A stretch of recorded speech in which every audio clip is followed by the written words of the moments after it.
صباح اير فيكساس اخو السبع ابن الزبي من القرداحة، واخو المنيوك ارتباك ايري، واخو المقحبل الثانتي الاخته عند ايري كانت اثنين غضب ايري التسمي الاخوات الشرموطة. لك ايمت بدكم تفهموا انه انتم عجيان ماكم من المستوى يورثنا، مو من المستوى، ماكم من المستوى لا يورثنا، لاني منك كل ما كانت الساحة فيها حماس اكثر كل ما كانت خواتكم بتناقى اكثر. وقلت بتصير من هالناس انه اخو القحبة غضب الايري بأنا ماني كتبتها قبل هالمرة وما غيرك اللي طلعت تسعى ايري وعم تتمرجل وعموها ايري في كل صوتك الصيبة كلبين.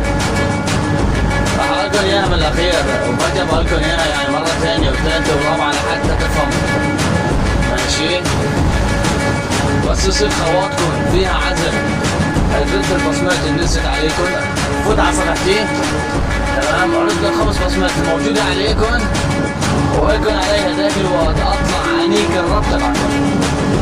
ايش رايكم؟ لان انتم ماكم الاسلام، بدي اشوف خواتكم ايش عم تعمل. انتم ماكم الاسلام نهائيا، ماشي خوات الملكي، بدي اشوف بس خواتكم ايش الدين اللي عم تعملوا. ماشي بدي اشوف ايش الدين اللي عم تعملوا خواتكم حتى هذيك الكورية خوات المليوكي، لاني فقط حرام تكون مسلمين ولا بتعرفوا شيء عند الاسلام كله. يلا يا اللي في شرف اهاليكم وعلى شهدائكم على ميتكم في ايري، ولك جعل ايري يدب معظم محافظتكم يجيبوا اخذوا وتعبدوا ايري تعبان. يبديك يكون اخذوا تعبدوا ايرو ويبنيك خواتكم تعبدوا دام ايرو. يلا هذه مساس خواتكم عند الصبح. نزعتولي مرايا الله ينزع كس اخذكم في ايري عند الصبح. وبالنسبة لرئيس المافيا خوات القحبة، رئيس المافيا وحمود الحلبي ديار وأبو جعفر الحلبي وخالد إسرائيل، خوات القحبة نحن والجروب كامل نحن الشباب نحن الجروب كامل.